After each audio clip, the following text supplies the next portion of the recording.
Hello guys, welcome to all student. हम लोग ने स्टार्ट किया था डिजिटल मार्केटिंग और चैप्टर देखिए आपके सामने है, फटाफट भाग रहा है गाड़ी। और अभी स्टूडेंट हम लोग ने जितना भी पढ़ा है आपको सब कुछ रिवाइज करना है। एक बार वीडियो देखने से कुछ नहीं होगा, एक दो बार वीडियो देखिए ताकि आपका कॉन्सेप्ट क्लियर हो जाए। और दूसरा, जिसने भी HTML की प्रैक्टिस स्टार्ट नहीं किया है चालू कर दीजिए, क्योंकि अभी से जो पार्ट यहाँ पे स्टार्ट हो रहा है, अभी से जो चैप्टर यहाँ से काफी इम्पोर्टेंट पार्ट स्टार्ट हो रहा है जो आप लोगों के लिए काफी इम्पोर्टेंट है और एग्जाम में भी काफी कुछ पूछा जा सकता है। तो स्टूडेंट, आप कहीं पे भी लेजीनेस मत कीजिएगा, कहीं पे भी हो जाएगा कर लेंगे ठीक है ना, अभी तो लॉकडाउन है ना, अभी तो एक्सटेंड हुआ है ना, तो ऐसा कहीं पे भी मत कर लीजिएगा। और हो सके उतना पढ़ाई स्टार्ट कर दीजिएगा। सितंबर हो चुका है, आपके पास सिर्फ 4 महीना है, काफी दिन नहीं है। अपने को सिर्फ लगता है 4 महीना है, पर ये फटाफट फटाफट चले जाते हैं। तो कभी बोर्ड आके खड़े रह जाएगा, आप लोगों को कुछ पता नहीं है। ठीक है, फेब में बोर्ड होता है तो ध्यान से पढ़िएगा, सारी चीज़ें काफ़ी अच्छे से पढ़िएगा। सारे सब्जेक्ट में, ऐसा नहीं है कि सिर्फ IT की बात कर रहे हैं, सारे सब्जेक्ट में काफ़ी अच्छे से पढ़ लीजिएगा। तो हम लोग पिछले लेक्चर में ये डिस्कशन किए थे कि हमारा जो, एक बार फिर से हम जैसे कि रिवाइज कर लेते हैं। हम लोग ने 2 SEO के टाइप्स पढ़े, एक ब्लैक हैट SEO, एक वाइट हैट SEO। उसके बाद हम लोग ने ऑन पेज SEO पढ़ा, ऑफ पेज SEO पढ़ा, टेक्निकल SEO पढ़ा। तो ये सारी चीज़ें हम लोग ने यहाँ पर पढ़ चुके हैं। हम फिर से मैं रिवाइज कर लेता हूँ ऊपर ऊपर से। जिसने भी वीडियो प्रॉपर नहीं देखा है प्लीज़ प्रॉपर देखिए, ताकि आप लोगों का कॉन्सेप्ट क्लियर हो जाए कि क्या चीज़ चल रही है और आपके सिलेबस के मुताबिक, आपके सिलेबस के हिसाब से ही मैं ले रहा हूँ। ठीक है, तो पहले बता देता हूँ, वाइट हैट SEO यानी एकदम ऑर्गेनिक तरीके से हम लोग हमारी वेबसाइट को कोई भी सर्च इंजन पर डालते हैं और वो सर्च इंजन अपने हिसाब से बूस्टिंग करके, अपने हिसाब से काम करके वो पूरे लिस्ट में कर देती है। इसको कहा जाता है वाइट हैट SEO। उसके बाद में ब्लैक हैट SEO।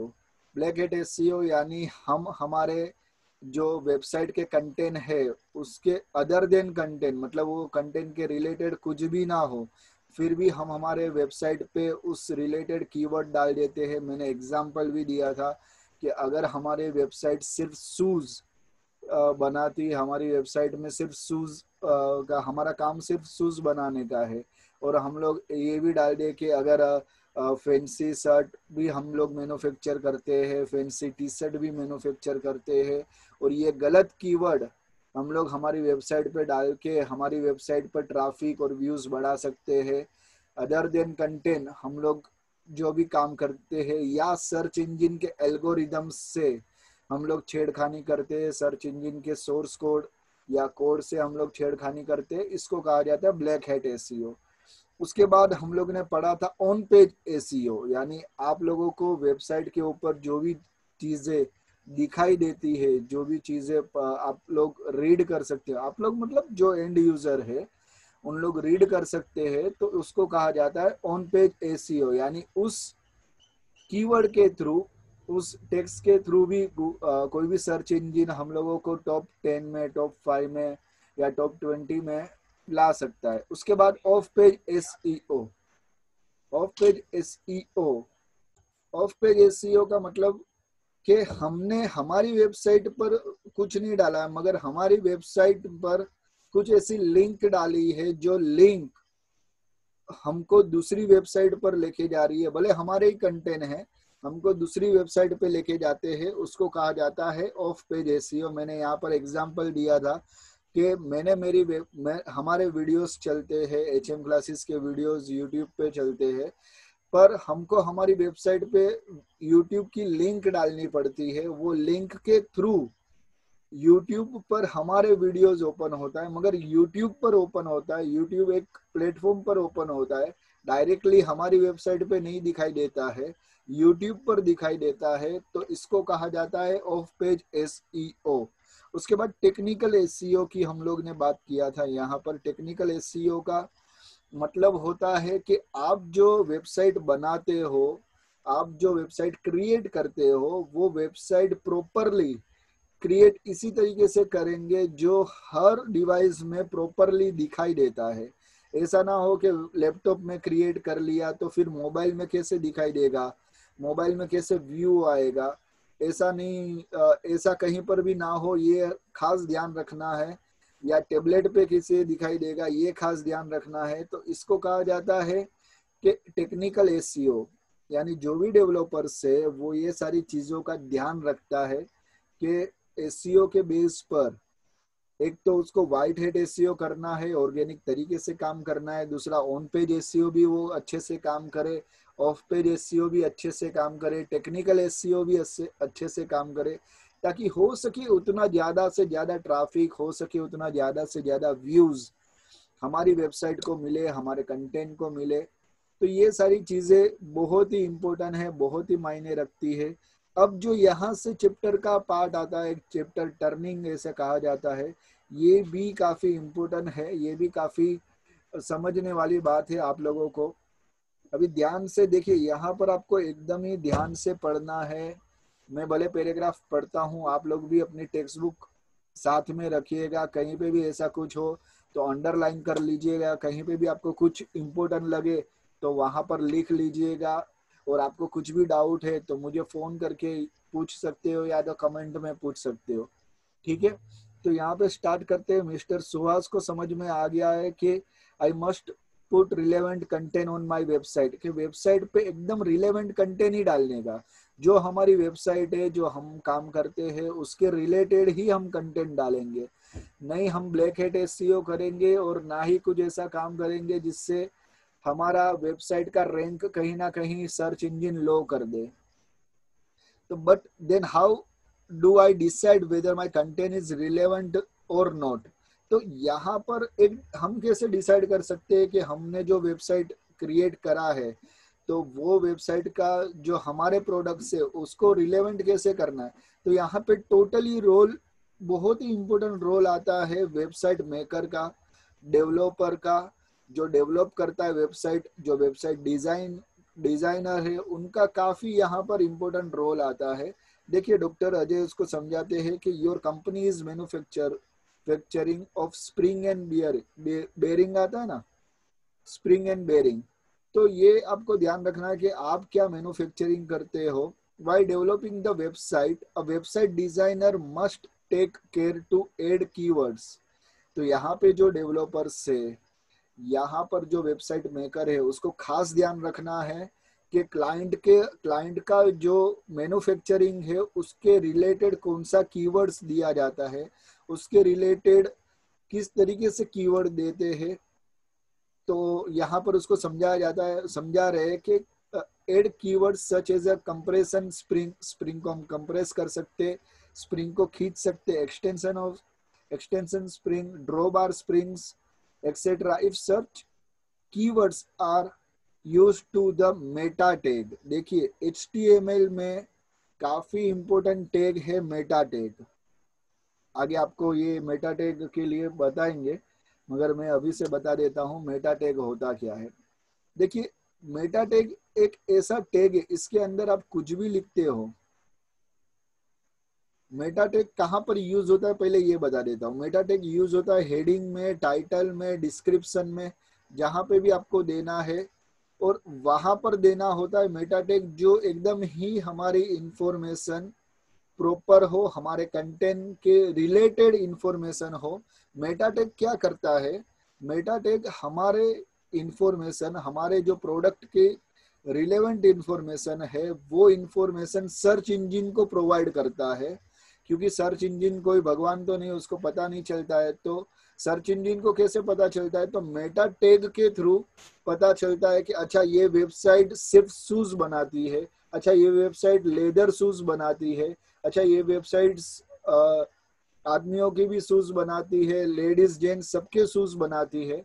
तो ये जितने भी हमारे कंटेंट के रिलेटेड इंफॉर्मेशन है, जो इम्पोर्टेंट इंफॉर्मेशन है, जो रिलेवेंट इंफॉर्मेशन है, ये सारी इंफॉर्मेशन मेटा टैग में डाला जाता है।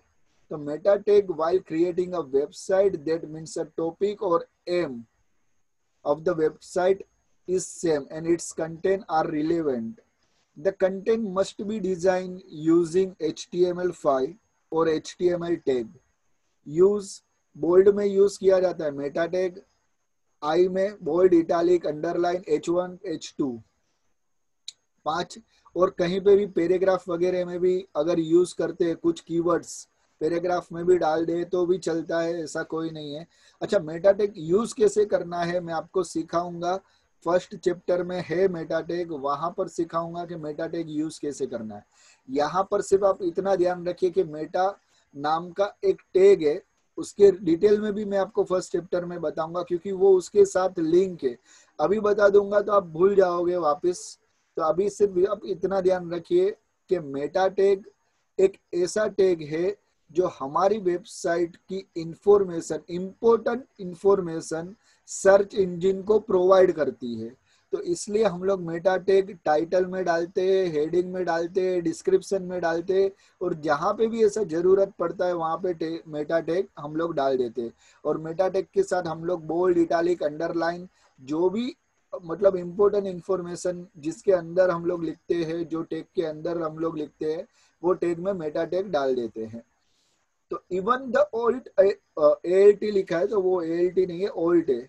Even the old attribute of images must be use with the keywords. हम लोग देखिए कभी कभी वेबसाइट में हम लोग इमेजेस डाल देते हैं, तो वो इमेजेस कोई भी सर्च इंजन इमेजेस स्कैन नहीं करता, उसको इमेजेस पढ़ने नहीं आते। तो इमेजेस के लिए भी हम लोग ओल्ड करके, अगर जिसको भी HTML प्रॉपरली आता है तो उसको पता होगा कि HTML टैग में हम लोग जब इमेजेस ऑन पेज डालते हैं या बैकग्राउंड में डालते हैं तो हम लोग एक एट्रीब्यूट डालते हैं ALT का, यानी ऑल्टरनेट का एट्रीब्यूट डालते हैं। यानी इमेज के ऊपर अगर आप कहीं पे भी कर्सर रखते हो तो उस इमेज के रिलेटेड, वो इमेज किसका है उसके रिलेटेड उसकी वहां पे इंफॉर्मेशन या उसका नाम आ जाता है। फॉर एग्जाम्पल, अगर मैं HM क्लासेस के लोगो, HM क्लासेस का लोगो है वो इमेजेस है, अगर उसको मैं ऑल्टरनेट HM क्लासेस ऐसा लिख, alt equal to HM classes ऐसा लिखता हूँ, तो HM क्लासेस के लोगो पर आप कहीं पे भी कर्सर रखिए, समझ में आ रहा है? HM क्लासेस के लोगो पर आप कहीं पर भी कर्सर रखिए तो वो कर्सर पर आपको HM क्लासेस ऐसा नाम लिखा रहेगा।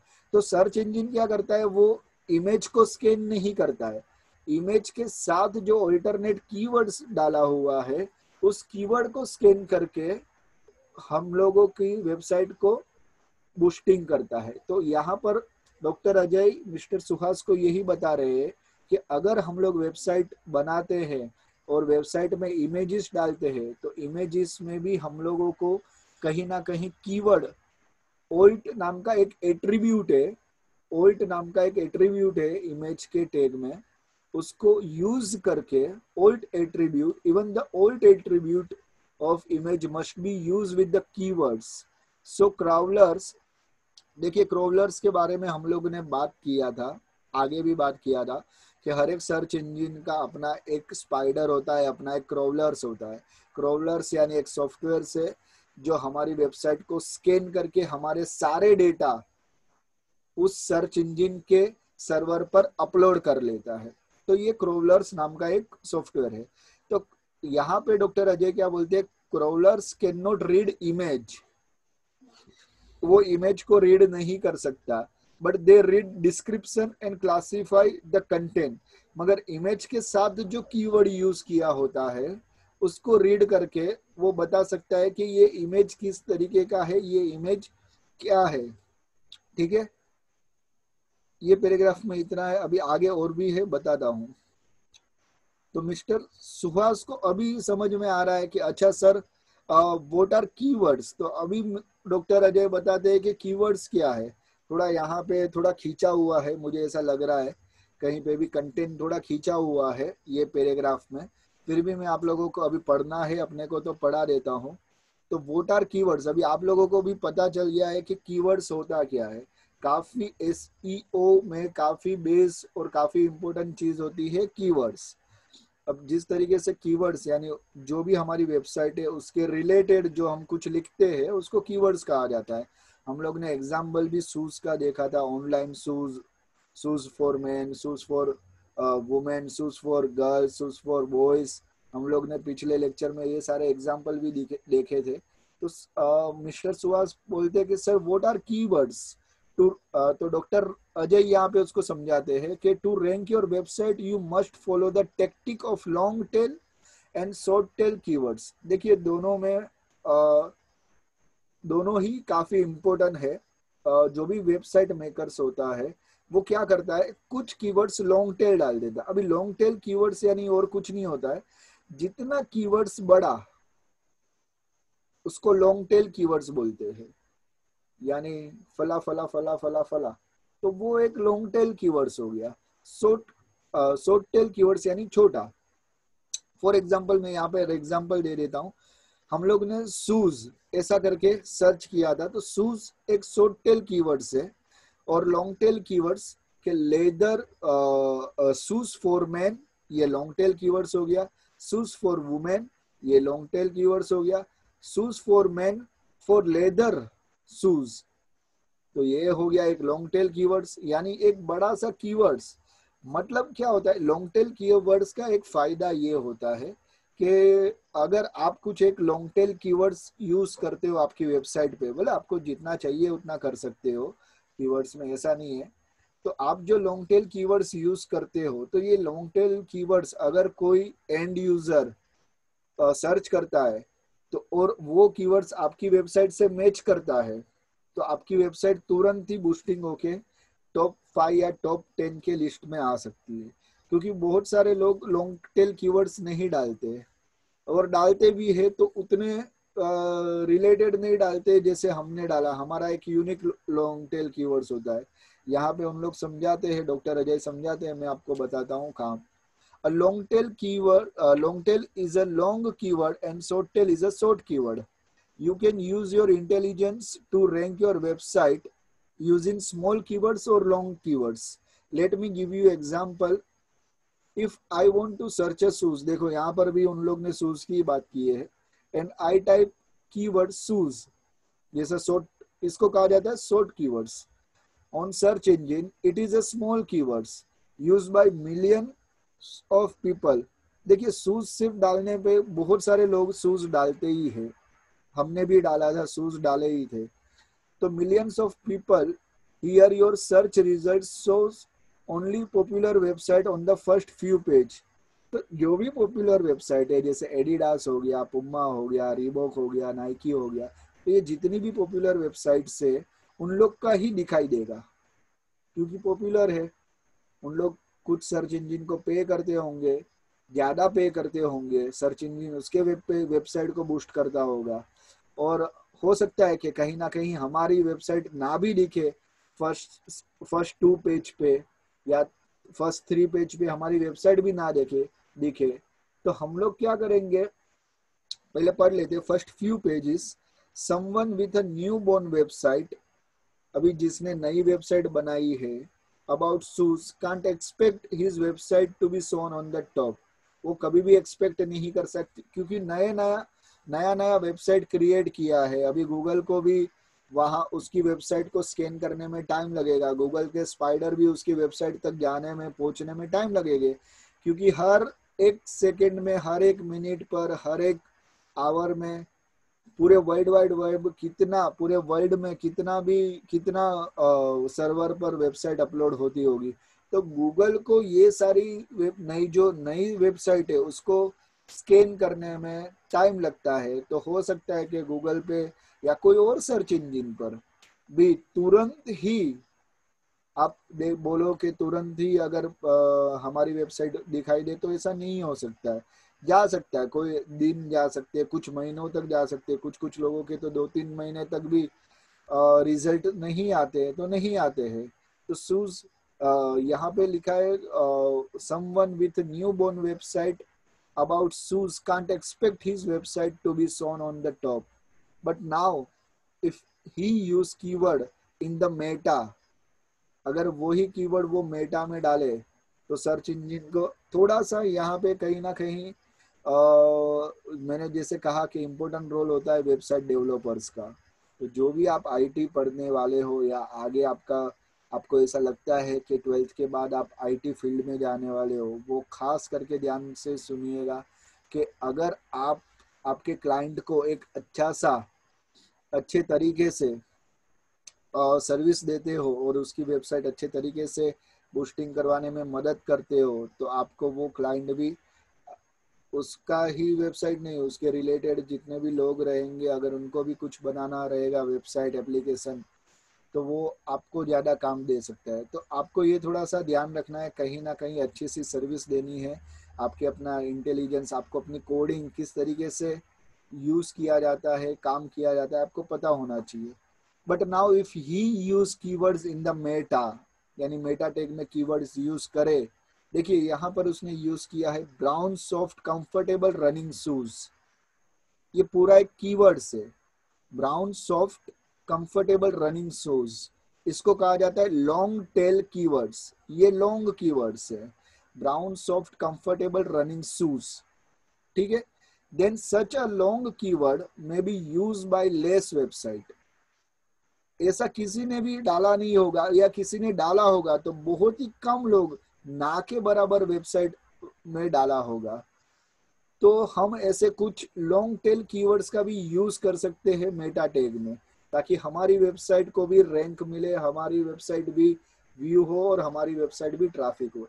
घुमा फिरा के सब कुछ वेबसाइट को व्यूज करना, वेबसाइट को ट्रैफिक देना और वेबसाइट को टॉप 5 या टॉप 10 लिस्ट में पहुंचाने की यहाँ पर ये सारी कोशिश चल रही है, ताकि लोगों को पता चले कि आप फेमस हो, लोगों को पता चले कि आप जो प्रोडक्ट बेचते हो वो अच्छा है, आपके प्रोडक्ट की क्वालिटी अच्छी है। तो ये सारी बात इसी टॉपिक के ऊपर आके रुक जाती है।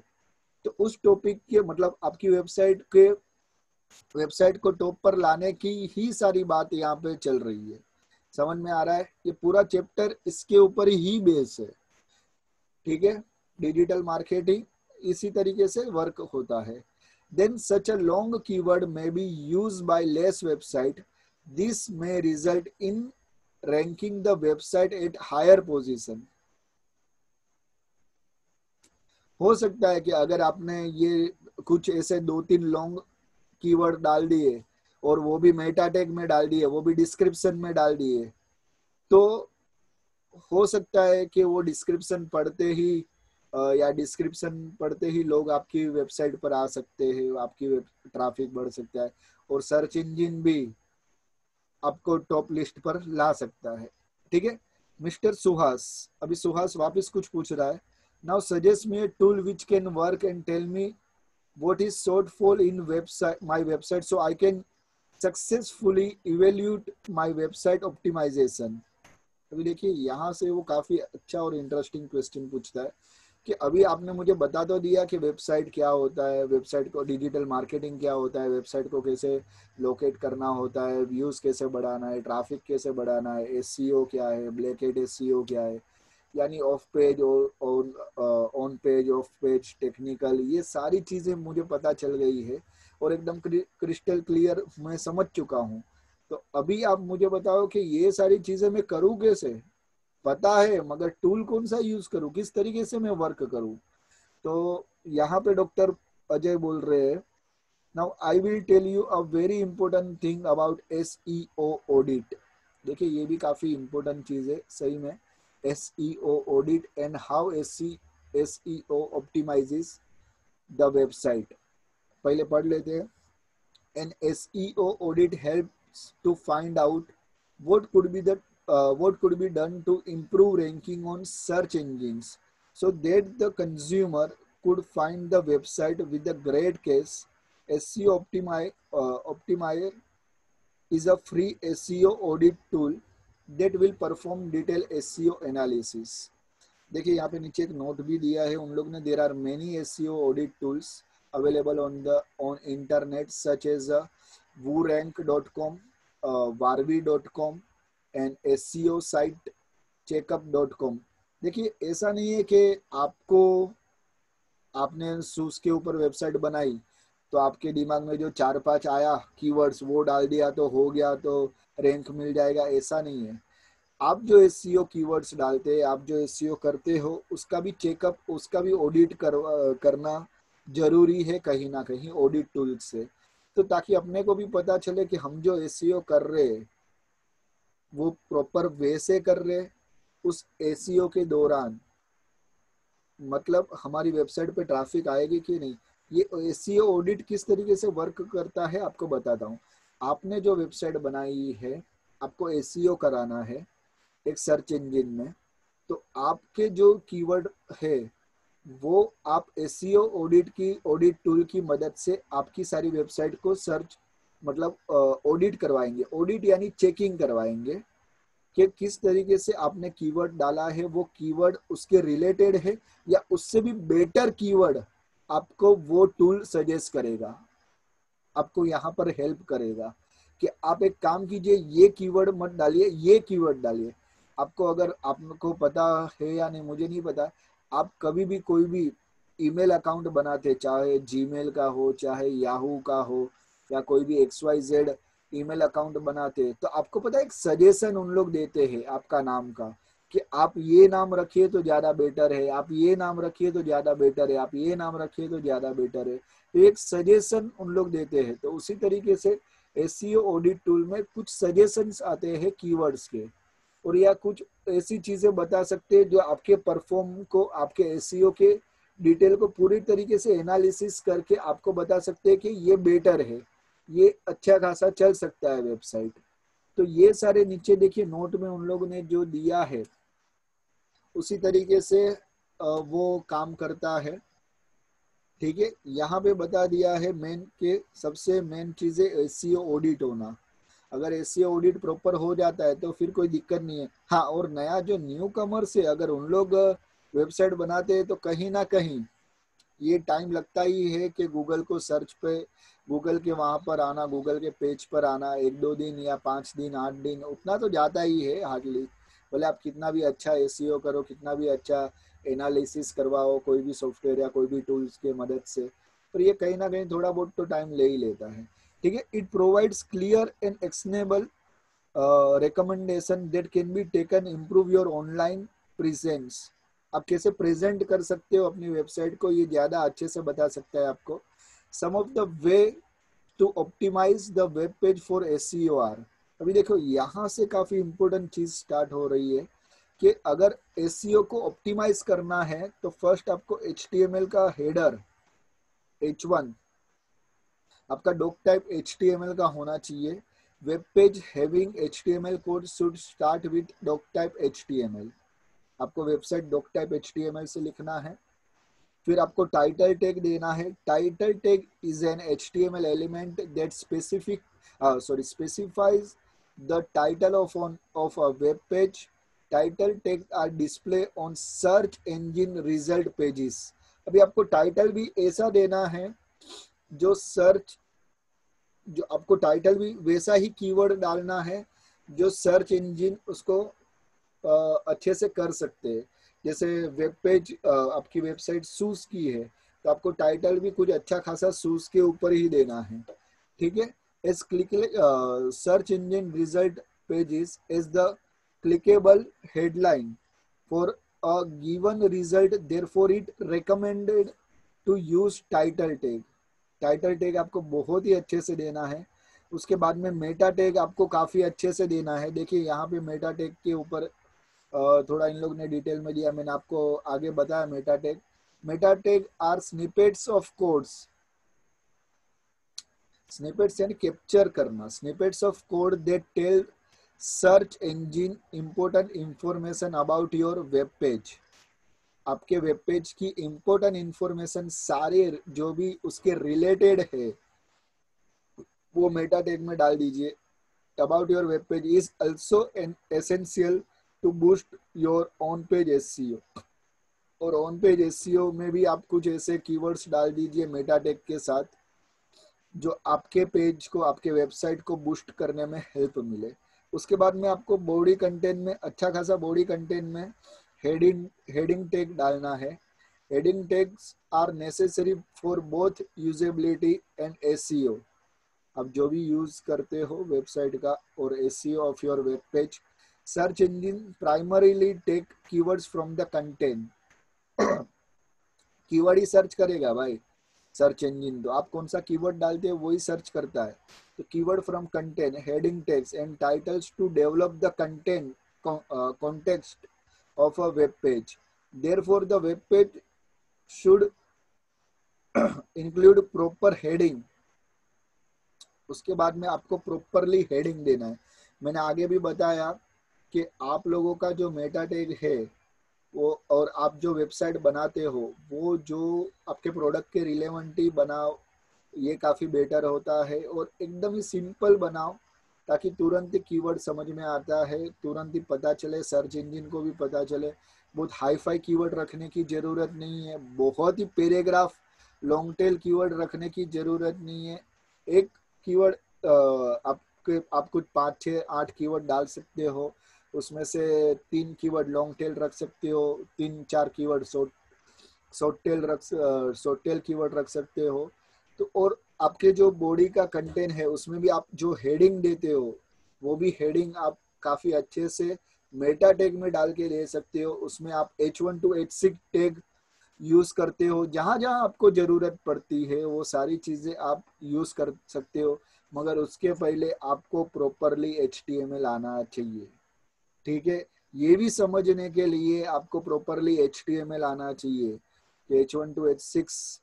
अभी आप थोड़े IT स्टूडेंट है तो H1 to H6 समझ में ही आता है।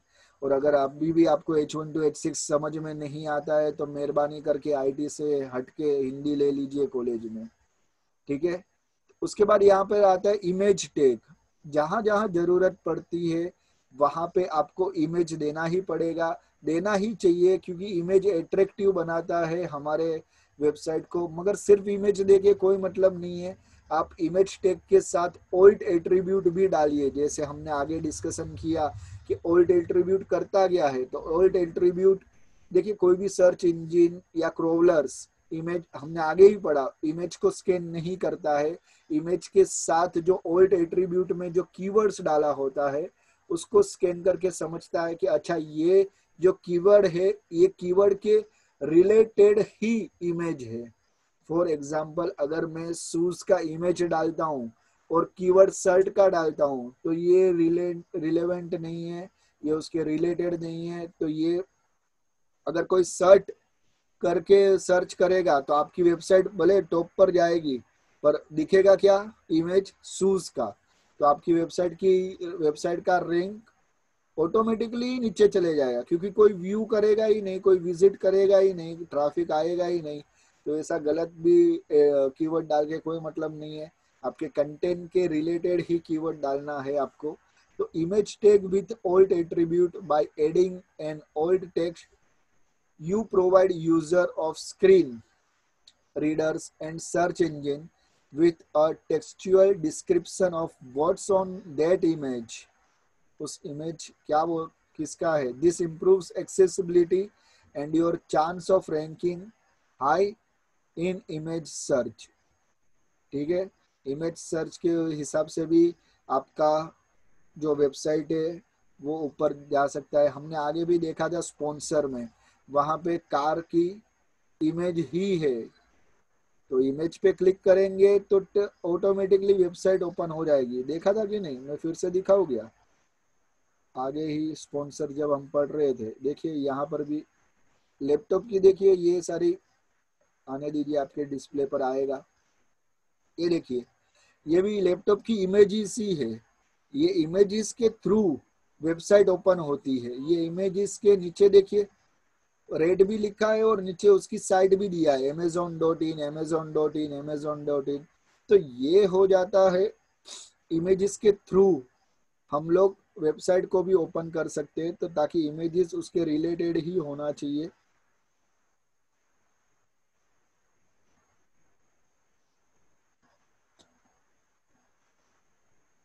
ठीक है। फिर आता है keyword consistency. Keyword consistency means having the keywords और sets of keywords. Sets of keywords का मतलब होता है कि एक से ज्यादा कीवर्ड्स हम लोग जो लगाते हैं, those will rank your website, your site is search engine. हम पहले से ही स्टार्टिंग से जब एसईओ पढ़े तभी से ही मैं यही कीवर्ड कीवर्ड कीवर्ड पे रटन लगा रहा हूँ, क्योंकि कीवर्ड बहुत ही इंपॉर्टेंट है आपकी वेबसाइट को रैंक लाने में। अभी तो आप भी समझ गए होंगे कि कीवर्ड होता क्या है। ठीक है, समझ में आया। अभी आगे है लिंक्स। देखिए लिंक्स काफी इंपॉर्टेंट है आपकी वेबसाइट को रैंक लाने में, क्योंकि एक लिंक के थ्रू हम दूसरी लिंक पे जा सकते हैं, दूसरी वेबसाइट पे जा सकते हैं, कोई हमारी वेबसाइट पे आ सकता है। या तो हमने कुछ वीडियोस, जैसे मैंने कहा हमारे एचएम क्लासेस के कुछ वीडियोस, तो हमको वो लिंक के थ्रू वीडियोस ओपन करा सकते हैं। तो हमारी वेबसाइट पे हम कुछ ऐसे वीडियोस क्रिएट करते हैं जो हमारी वेबसाइट पे लिंक देते हैं। तो लिंक में भी काफ़ी टाइप है, मैं आपको बता देता हूँ। बहुत ही इम्पोर्टेंट है ये चीज़, आपको ध्यान से सुनना है। Link, number of back links. देखिए number of back links, back links से ना बहुत ही इंपॉर्टेंट है। अभी होता क्या है सुनिए ध्यान से, पहले पढ़ लेते ताकि आपको भी थोड़ा माइंड खुल जाए। Back links are links that are directed towards your website. Backlinks are important for SEO because some search engines, especially Google, यहाँ पे उन लोग ने एग्जाम्पल दिया है, will give more credit to website that have a good number of quality backlinks and consider those website more relevant than other in their results pages for a search query. Sir पूरा paragraph तो पढ़ा मगर समझ में नहीं आया back link होता क्या है। अभी सुनिए एक एग्जांपल देता हूं आपको, एकदम सीधा सा सिंपल सा। मान लो कि हम लोग एक बड़े से मॉल में गए और मॉल में हम लोगों को अच्छा सा मोबाइल परचेज करना है जो अच्छा सा डिस्काउंट भी दे और अच्छी सी सर्विस भी दे। मगर दिक्कत ये है कि मॉल में ऐसी 20 दुकान है, मॉल में टोटल 20 शॉप्स है जहां पर मोबाइल बिकते हैं।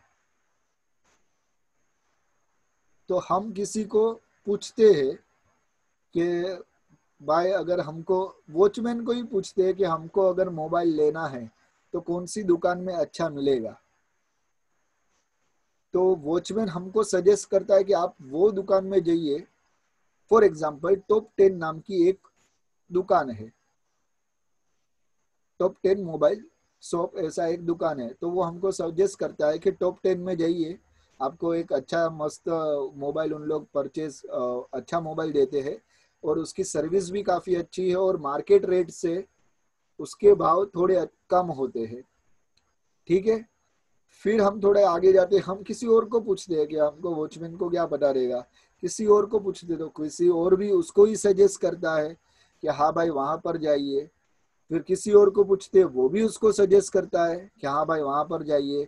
ऐसे हम लोग 5-6 लोगों को, 7 लोगों को, 10 लोगों को, 12 लोगों को पूछते हैं, पूछते पूछते और हमको एक ही दुकान का नाम मिलता है कि हाँ भाई वो मोबाइल वाले अच्छे हैं, उसकी सर्विस अच्छी प्रोवाइड करते हैं और जो भी मार्केट वैल्यू है, मार्केट रेट चलता है उससे हमको थोड़े कम रेट में ही मोबाइल उन लोग बेचते हैं और अच्छी सर्विस भी देते हैं, प्रोवाइड करते हैं।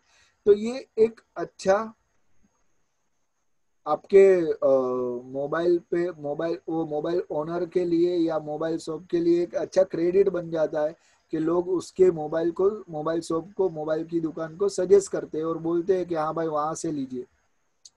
यहाँ पर भी सेम यही मेथड चलता है। बैकलिंक का मतलब ये होता है कि हम हमारी वेबसाइट कोई ऐसी टॉप रेंटेड वेबसाइट पर लिंक करवाए। फॉर एग्जाम्पल हम हमारी वेबसाइट को अमेजोन से लिंक करवाए कि भाई आपकी वेबसाइट पर हमारी लिंक भी जोड़ दो, हम हमारी वेबसाइट फ्लिपकार्ट से लिंक करवाए, हम हमारी वेबसाइट कोई और बाईजूस से लिंक करवाए, यानी XYZ जो टॉप रेंटेड वेबसाइट है उससे हम लिंक करवाए, या इनडायरेक्टली कोई वो वेबसाइट पे जाता है तो इनडायरेक्टली फिर देखते देखते हमारी वेबसाइट पे भी आता है।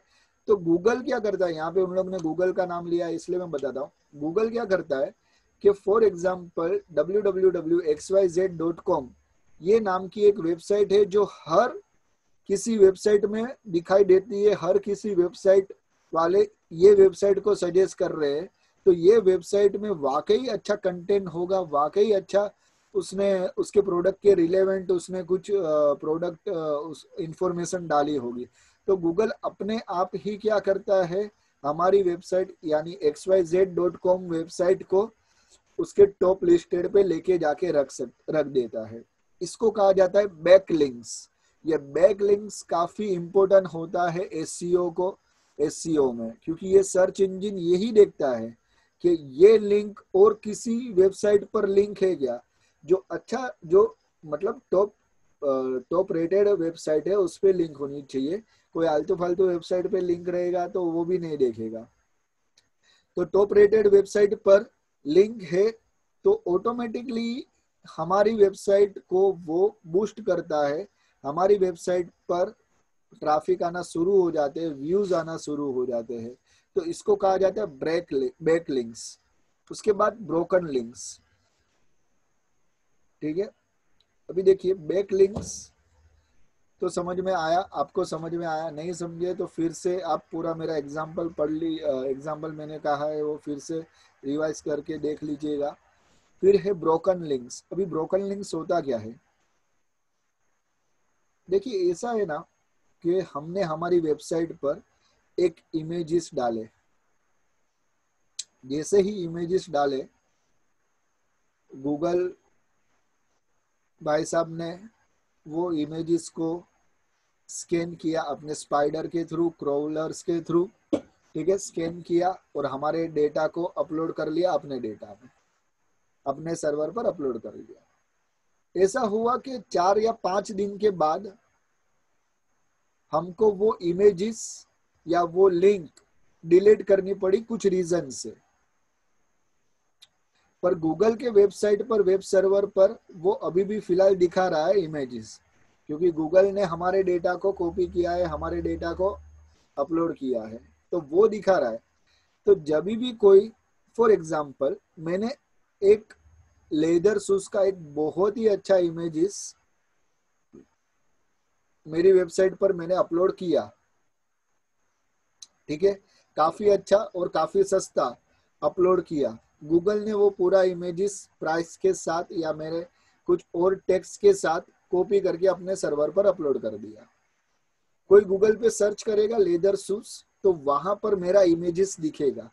वो इमेजेस पे क्लिक किया पर अभी मैंने कुछ रीजन से वो इमेजेस या और वो लिंक मैंने डिलीट कर दी, तो क्या होगा, वो इमेजेस पर मतलब जो एंड यूजर है वो इमेजेस पर जाएगा, क्लिक करेगा, क्लिक करते ही एक एरर आएगा, 404 एरर पेज नॉट फाउंड करके एक एरर आता है, ठीक है, वो एरर आएगा।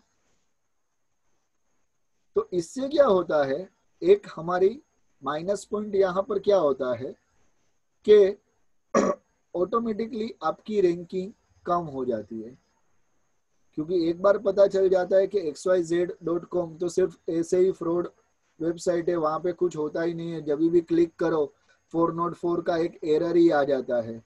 क्योंकि अगर वेब सर्वर का एक एरर है, अगर कोई भी चीज फाउंड नहीं होती है, कोई भी चीज दिखाई नहीं देती है, तो वो एक ऑटोमेटिकली एक एरर पेज शो कर देगा 404 ऐसा करके।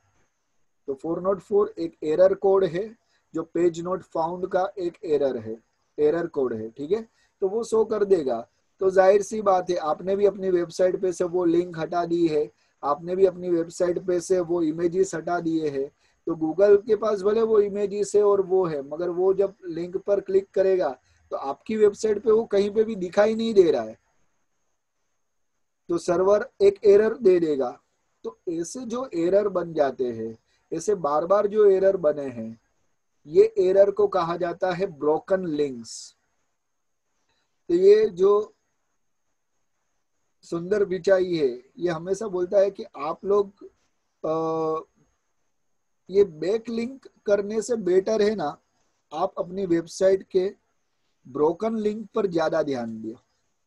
अगर आपकी ब्रोकन लिंक्स अच्छे से मेंटेन हो जाती है, भले आपको कोई भी XYZ रीजन से आपको इमेजेस डिलीट करना पड़ा या लिंक डिलीट करनी पड़ी, इट्स ओके।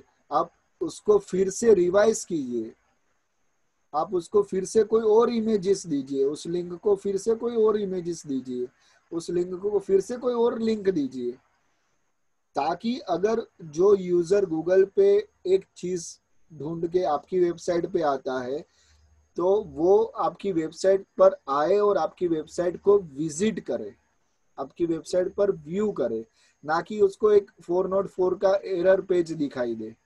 तो ये काफी बेटर है कि आपको ब्रोकन लिंक्स को अच्छे से मेंटेन करना चाहिए, अच्छे से होना चाहिए। ये सबका पूरा टेक्निक होता है, ये पूरा का पूरा एक टेक्निक से चलता है, टेक्निकली वर्क होता है। आपको सिर्फ यहाँ पर थियरी में दिया गया है, बाकी ये पूरा टोटली टूल्स पे चलता है, टोटली टेक्निकली चलता है। बैकलिंक भी टेक्निकली क्रिएट करना पड़ता है, ब्रोकन लिंक भी टेक्निकली उसको अच्छे से मेंटेन करना पड़ता है। ठीक है, अभी आते हैं थर्ड पॉइंट पे, फ्रेंडली यूआरएल्स। फ्रेंडली यूआरएल्स, अभी फ्रेंडली यूआरएल्स होता क्या है, एकदम ही ध्यान से सुनिए। फ्रेंडली यूआरएल्स देखिए, लिंक में हम लोग ने 3 बार देखा। फर्स्ट, अभी तीसरा देख रहे, फर्स्ट देखा बैक लिंक्स, सेकंड दिखा ब्रोकन लिंक्स, और तीसरा ये फ्रेंडली यूआरएल्स। अभी देखिए, SEO फ्रेंडली यूआरएल्स, यूआरएल यानी आपको पता है ना, यूनिवर्सल रिसोर्स लोकेटर, यूआरएल का फुल फॉर्म है। आप लिख लीजिए अगर आपको नहीं पता है। यूआरएल किसको कहा जाता है पता है ना, www.google.com, ये पूरा गूगल का यूआरएल है। www.google.com, जो वेबसाइट के आगे www लगता है उसको यूआरएल कहा जाता है। ठीक है, यूआरएल एक ऐसी लिंक होता है जो आपके वेबसाइट को, आपके वीडियो तक, आपके वेब पेजेस तक पहुंचाने में मदद करता है, उसको यूआरएल कहा जाता है, यूनिफॉर्म रिसोर्स लोकेटर। ठीक है, तो SEO friendly URLs are URLs that are designed to meet the needs of user and searchers। देखिए, आपको भी यूआरएल उसी तरीके से बनाने का, जो अगर आप कस्टमाइज यूआरएल बनाते हो तो उसी तरीके से बनाने का जिस तरीके से यूजर का रिक्वायरमेंट है, और आपका जो कंटेंट है उसके रिलेवेंट यूआरएल बनाने का। ठीक है, specifically URL optimized for SEO tend to be short and keyword rich। हो सके उतना छोटा और क्वालिटी यूआरएल बनाने का, ताकि यूजर को भी तुरंत पता चल जाए। You give link to big banner website, they give you link back to your website, this is will create friendly website support to your website. तो एक अच्छा सा यूआरएल भी क्रिएट करना काफी इम्पोर्टेंट है। अगर आप शूज पर शूज आपका कंटेंट है और शूज पर आप बेचते हो, तो और शूज पर वेबसाइट बनाते हो, तो यूआरएल भी आपका ऑनलाइन शूज या शूज के रिलेटेड ही होना चाहिए। तो ये काफी अच्छा हो जाता है, ताकि कोई भी अगर गूगल पे कुछ भी शूज के रिलेटेड सर्च करता है तो आपका यूआरएल भी उसको दिखाई देता है और सीधा वेबसाइट पर पहुंच जाता है। ठीक है, अब काफी इम्पोर्टेंट चीज है यहाँ पर इंडेक्सिंग, और उसके बाद काफी इम्पोर्टेंट चीज है गूगल बोट।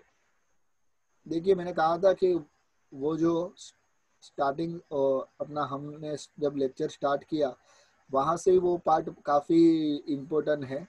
अभी ये इंडेक्सिंग और गूगल बोट हम अगले लेक्चर पे कवर करेंगे।